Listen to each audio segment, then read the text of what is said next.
కొంతమంది చిరిగిపోయినటువంటి ప్యాంట్లు వేసుకుంటూ ఉంటారు. సంతోషం ఎవరు వేసుకోలేదులే కానీ అలాగా. అదేం ఆనందం అర్థం కాదు. నాకు అనిపించిద్ది డబ్బులిచ్చి బాబు కుట్టించుకో అని అలా అనిపిస్తుంది. ఏం చేయాలి? ఇంకొంతమంది స్లీవ్‌లెస్ వేసుకుంటారు.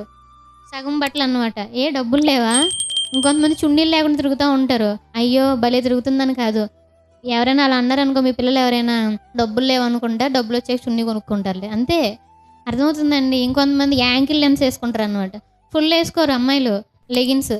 అలాంటియన్నీ మనం చూస్తా ఉన్నప్పుడు వాటికి ఇన్‌స్పైర్ అవ్వడం కాదండి. ఇవి నా డబ్బులు కాదు అనుకున్నప్పుడు మాత్రమే నీకొక జాగ్రత్తొస్తది. ఈ దేవుని డబ్బులు అనుకున్నప్పుడు మాత్రమే నీకొక జాగ్రత్తొస్తది. ఇవి నా డబ్బులు అనుకున్నామనుకోండి ఏమవుతది? ఇష్టం వచ్చినట్టు ఖర్చు చేస్తాం. కాబట్టి పిల్లలు అదే విధంగా ఈరోజు కూడా ఇది నా శరీరం, ఇది నా చెయ్యి, ఇది నా కాలు, ఇది నా ముక్కు, ఇది నా కళ్ళు అనుకున్నామంటే ఇష్టం వచ్చినట్టుగా ఉపయోగిస్తాం. కానీ ఇవి దేవునికి సంబంధించినయి అంటే జాగ్రత్తగా ఉపయోగిస్తామండి.